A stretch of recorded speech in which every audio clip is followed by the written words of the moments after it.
Hello everyone, एमर्स chemistry classes में आप सभी का वेलकम है। आज हम लोग स्टैंडर्ड 10th के चैप्टर 3 से metal and non metal chapter से 15 क्वेश्चन का प्रैक्टिस करने वाले हैं जो हमारे एनसीईआरटी से लिए गए हैं। इसमें से फर्स्ट क्वेश्चन है, by what name the property of metal being beaten into seeds is called. First option दिया है malleability. In the process of malleability क्या होता है कि किसी भी मेटल को हैमर्ड करके उसे थिन शीट में क्या किया जाता है, कन्वर्ट किया जाता है। इस प्रोसेस को हम लोग क्या बोलते हैं, मेलेबिलिटी। तो फर्स्ट का ए ऑप्शन करेक्ट हो जाएगा। डक्टिलिटी मीन्स क्या होता है? डक्टिलिटी मीन्स ये है कि आप मेटल को स्ट्रेच करके उसको थिन वायर में कन्वर्ट करते हैं, तो इस प्रोसेस को हम लोग डक्टिलिटी बोलते हैं। सोनरस प्रॉपर्टी जो होती है कि मतलब अगर मेटल्स को आपस में कोलिजन कराया जाए तो उसमें क्या होती है, साउंड निकलती है। इस प्रोसेस को हम लोग बोलते हैं सोनरस। और मेटालिस लस्टर मीन्स होता है उसमें शाइनी प्रॉपर्टी होती है। तो फर्स्ट क्वेश्चन का ऑप्शन होगा ए। सेकंड क्वेश्चन हमसे ये पूछ रहा है, सेकंड क्वेश्चन ये पूछा the capability of metal to be drawn into thin wires is called. तो इसमें क्या बोला गया है कि आपको क्या करना है, मेटल को किस में ड्रॉ करना है, मेटल को ड्रॉ करना है किस में, थिन वायर्स में। तो इस प्रोसेस को क्या नाम बोला जाएगा? तो मेलेबिलिटी किसकी प्रोसेस है, थिन शीट में कन्वर्ट करेंगे। मेटालिस लस्टर शाइनी प्रॉपर्टी है, सोनरस साउंड की प्रॉपर्टी है। और जो डक्टिलिटी है, ये डक्टिलिटी किसकी प्रॉपर्टी है, मेटल को थिन वायर में कन्वर्ट करने की प्रॉपर्टी है। नेक्स्ट क्वेश्चन पूछा गया है, which is the most malleable metal. सबसे ज़्यादा मेलेबल मेटल कौन सा है, गोल्ड है या सिल्वर है? तो गोल्ड और सिल्वर दोनों अपने क्या होते हैं, मेलेबल मेटल होते हैं। Platinum malleable, most malleable metal में नहीं आता है। तो थर्ड का ऑप्शन हो जाएगा C and B, sorry option C, A and B. A भी अपना क्या है, मेलेबल होता है, गोल्ड भी क्या होता है, मोर मेलेबल होता है। नेक्स्ट क्वेश्चन है, which is the most ductile metal. तो यहाँ पे बताया गया है ऑप्शन ए है gold, silver, A and B and D platinum. तो प्लेटिनम तो है नहीं मोस्ट में, गोल्ड और सिल्वर ये दोनों डक्टाइल होते हैं। अब इसमें जो गोल्ड होता है ना, गोल्ड सबसे ज़्यादा डक्टाइल होता है, गोल्ड सबसे ज़्यादा डक्टाइल होता है। तो फोर्थ का ऑप्शन बनेगा A. Fifth question, which metal is the best conductor of heat. Silver, copper, A and B lead. Lead तो होता नहीं है वेस्ट कंडक्टर, तो बचा कौन सा है, सिल्वर एंड कॉपर। ये दोनों क्या होते हैं, अच्छे कंडक्टर होते हैं हीट के भी और इलेक्ट्रिसिटी के भी। नेक्स्ट क्वेश्चन है, which metal is the poor conductor of heat. तो जो मेटल्स होते हैं, सॉलिड मेटल होते हैं, वो गुड कंडक्टर होते हैं हीट के। लेकिन जो अपना मरकरी है, लिक्विड मेटल है, ये जो होता है अपना क्या है, पुअर कंडक्टर होता है किसका, हीट का। ठीक है, तो 6 का कौन सा ऑप्शन हो जाएगा, ए ऑप्शन हो जाएगा। सेवेंथ क्वेश्चन है, the metals which are hit on hard surface and produce sound are which metals कौन सा मेटल है? तो वो मेटल है एल्यूमिनियम। कौन सा है, एल्यूमिनियम। तो option C correct option. Which of the following metals has the low melting point. तो इसमें से कौन है, जो गैलियम होता है, गैलियम जो होता है ये भी क्या है, इसकी मेल्टिंग पॉइंट भी लो होती है। सीजियम भी जो होता है ये भी क्या होता है, मेल्टिंग पॉइंट इसकी लो होती है। तो ऑप्शन कौन सा करेक्ट बन जाएगा, सी, ए एंड बी दोनों। Next question, which of the following alkali metals can be cut with a knife. कौन से एल्कली मेटल्स, तो एल्कली मेटल्स कौन कौन से होते हैं? तो आपको पता होना चाहिए, lithium, potassium, sodium, rubidium, caesium and francium. ये सब कैसे होते हैं, अपने एल्कली मेटल्स होते हैं। कौन से मेटल होते हैं, एल्कली मेटल होते हैं। Lithium, potassium, sodium, rubidium, caesium, francium, ये सब आपके कैसे मेटल होते हैं, ये सब अपने एल्कली मेटल्स होते हैं। अब इसमें से पूछा गया है किसमें को नाइफ से कट कर सकते हैं। तो एल्कली मेटल्स को हम लोग नाइफ से कट कर सकते हैं। तो यहाँ पे जो ऑप्शन बनेगा, लिथियम को भी कट कर सकते हैं, सोडियम को भी, पोटेशियम को। तो यहाँ पे ऑप्शन बनेगा जो बनेगा ऑल ऑफ दीज। फिर नेक्स्ट क्वेश्चन बोला, जनरली मेटल ऑक्साइड आर। तो मेटल जब ऑक्सीजन के साथ रिएक्ट करते हैं या ऑक्सीजन के प्रेजेंस में उसको बर्न कराया जाता है तो ऑक्साइड का फॉर्मेशन करते हैं।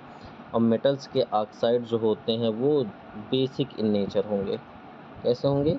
बेसिक और नॉन मेटल के जो ऑक्साइड होते हैं वो एसिडिक इन नेचर होते हैं, तो 11th का ए हो जाएगा और 10th का बी।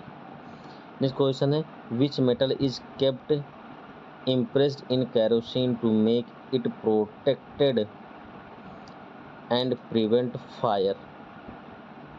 तो फर्स्ट ए ग्रुप के element alkali metals like as potassium and sodium, इनको किसमें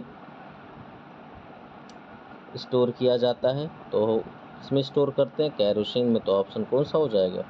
सी। Which of the following the correct order of reactivity of metals. तो रिएक्टिविटी ऑफ मेटल्स में हमने बताया था एक ऑर्डर कौन सा? लिकबा सर काना जी। उसके बाद मग अल मन जन करफी कड कोनी। उसके बाद क्या लिखे थे आप? SNPB, है ना। अब जैसे जैसे हमने जिसके नीचे जो लिखा है, जो सबसे PB की रिएक्टिविटी यहाँ पे जितने एलिमेंट लिखा सबसे कम है, सबसे ज़्यादा किसकी है? Li की है यहाँ पे। तो हमको किसमें किसमें करना है? Magnesium, aluminium, zinc and iron. तो मैग्नीशियम की सबसे ज़्यादा होगी, उससे कम एल्युमिनियम की, उससे कम जेरेन की और सबसे कम आयरन की। मैग्नीशियम की सबसे ज़्यादा, एल्युमिनियम की उससे कम, जिंक की उससे कम, सबसे कम किसकी हो जाएगी? आयरन की। तो थर्ड का ए ऑप्शन, 13 का ए ऑप्शन करेक्ट हो जाएगा। तो इधर का ये हम थोड़ा सा इरेज करते हैं, ये वाले, ठीक है। 13 का ए। अब हम लोग नंबर चलते हैं किसमें? क्वेश्चन नंबर 14 में दिया गया which any metals react with nitric acid due to the which any metals react with nitric acid due to which reasons hydrogen gas not produce। भाई ये तो सबको पता है कि अगर मेटल का रिएक्शन एसिड के साथ कराया जाता है तो साल्ट बनता है, साथ ही कौन सी गैस रिलीज होती है? Hydrogen gas. लेकिन अगर आपके पास एसिड HNO3 है, एसिड क्या है? HNO3 है। तो जो HNO3 होता है, जब इसका रिएक्शन हम लोग मेटल के साथ कराते हैं तो जनरली मेटल HNO3 के साथ रिएक्शन करके हाइड्रोजन गैस रिलीज नहीं करती है। ऐसा इसलिए क्योंकि HNO3 क्या होता है? स्ट्रॉन्ग ऑक्सीडाइजिंग एजेंट होता है। स्ट्रॉन्ग ऑक्सीडाइजिंग एजेंट होने की वजह से मेटल्स जो होते हैं नाइट्रिक एसिड के साथ रिएक्शन नहीं करते हैं। केवल 2 ही मेटल, कौन कौन से? मैग्नीज एंड मैग्नीशियम, यही 2 मेटल हैं जो वेरी डाइल्यूट नाइट्रिक एसिड के साथ रिएक्शन करके हाइड्रोजन गैस रिलीज करते हैं। कौन कौन से? Only manganese and magnesium metal react with very dilute HNO3 and release hydrogen gas. Clear? तो हम इसको क्या करते हैं, यहाँ से इरेज करते हैं और अपना यहाँ पे अब ऑप्शन पढ़ते हैं। ऑप्शन में क्या दिया गया है? HNO3 is a strong reducing agent. नहीं, रिड्यूसिंग एजेंट नहीं है। HNO3 is a weak reducing agent. नहीं, रिड्यूसिंग एजेंट नहीं, ऑक्सीडाइजिंग एजेंट है। अब इस ऑक्सीडाइजिंग एजेंट में यहाँ वीक भी लिखा है, स्ट्रॉन्ग भी लिखा है, तो आपको पता है वीक नहीं है, कौन सा है? स्ट्रॉन्ग है। तो 14 का बी ऑप्शन करेक्ट हो जाएगा। अब हम लोग क्वेश्चन नंबर 15 में चलते हैं। लिखा गया है which metal is the most reactive in reactivity series. अगर आपको लर्न हो तो अभी अभी हमने बोला था कि रिएक्टिविटी सीरीज में सबसे ज़्यादा कौन रिएक्टिव है? लिथियम, उसके बाद उससे कम पोटेशियम, फिर बेरियम, फिर स्ट्रांसियम आता है। तो यहाँ पर देखो ऑप्शन में क्या क्या क्या दिया है? Potassium, gold, hydrogen, lead. तो क्या होता है? देखो लिथियम के बाद पोटेशियम आया, पोटेशियम के बाद कहीं ये सारे एलिमेंट आएंगे, तो पोटेशियम यहाँ पे क्या हो गया? मोस्ट रिएक्टिव हो गया। अगर लेस रिएक्टिव की बात करें तो इसमें से जो लीस्ट रिएक्टिव आएगा वो आएगा कौन सा? गोल्ड आएगा। क्या आएगा? गोल्ड आएगा। ठीक है, क्यों? हाइड्रोजन के नीचे क्या होता? हाँ, कॉपर, सिल्वर, मरकरी, ईटे, गोल्ड। तो गोल्ड सबसे नीचे आता है, गोल्ड सबसे नीचे आता है, इसलिए गोल्ड की रिएक्टिविटी सबसे कम है। क्लियर? तो ये हमने 15 क्वेश्चन का क्या किया है? प्रैक्टिस करा है और हमने ये 15 क्वेश्चन का प्रैक्टिस किया है। इसमें से जो क्वेश्चन आपको इम्पोर्टेंट लगेगा ये अपने नोट्स में राइट कर लीजिएगा। मिलेंगे अगली वीडियो में, तब तक के लिए